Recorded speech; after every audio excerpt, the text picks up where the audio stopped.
I never thought betrayal could come wrapped in love. But it did.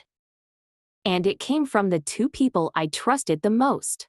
I still remember that evening. The scent of rain hanging in the air. The weight of an unopened message sitting in my inbox. I was about to propose to Rachel, the woman I had loved since college. But before I could, she sent me a simple, crushing text. "I can't do this, Daniel. I'm marrying your brother." The world blurred. My fingers went numb around the velvet box in my pocket. I read the message over and over, trying to make sense of the words that shattered everything I believed in. But that was just the beginning. Rachel and I had been inseparable since our junior year. Late-night drives, whispered dreams, promises of forever. She was my home. I had planned everything. A ring, a sunset proposal, a future. But I underestimated my mother. She never approved of Rachel. For me, she would smile in front of her, but behind closed doors she whispered doubts, spun lies, and planted insecurities. "Daniel isn't stable enough. He's too much of a dreamer. You need someone secure, reliable. Like Michael."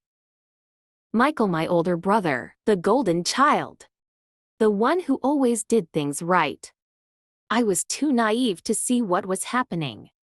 By the time I realized, Rachel was already wearing his ring, and I was standing in the wreckage of what was supposed to be my life. I confronted Rachel. I needed to hear it from her, needed some kind of closure. But when I saw her standing in my family's living room, our living room, her eyes already had that resigned look. "I'm sorry, Daniel," she whispered. "I love you, but your mother is right. Michael can give me a stable life. He's safe." Safe like love was some insurance policy. Like our years together were a mistake she had to correct. And then there was my mother standing behind her, a satisfied look in her eyes. Michael wouldn't even meet my gaze. I walked out that night and never looked back. I left town. Cut contact. I needed to rebuild, to prove to myself, to the universe, that I wasn't the failure they painted me to be. I worked hard, built a name for myself, turned the pain into ambition. For years I carried Rachel's ghost with me, wondering if she was happy, if she regretted leaving me. Then fate intervened. It was a business event in a different city. Years later, I was networking, shaking hands when I saw her. Rachel. Except she wasn't the same woman. She looked tired. The sparkle in her eyes was gone. When she saw me, something flickered in her gaze. Regret, longing, something unspoken. "Daniel." Her voice was barely a breath. I should have walked away. But I couldn't. "Are you happy?"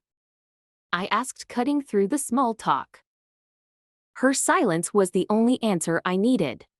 And just like that, the past came crashing back. We met again in secret.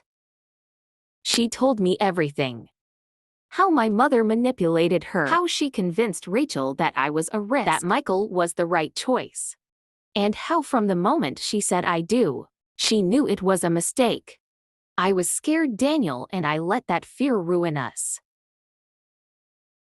She wasn't looking for pity. And I wasn't the same man who once begged for her love. But something still burned between us. I had two choices: walk away or let the past reclaim me. But this time I wasn't chasing ghosts. "If you want to leave, leave," I told her. "Not for me. For you," and she did. Rachel left Michael not to be with me, but to finally choose herself. As for me, I had already rebuilt my life. I wasn't the man who needed saving anymore. But sometimes life gives you second chances. And this time it was Rachel who had to fight for me. Months later, she found me again.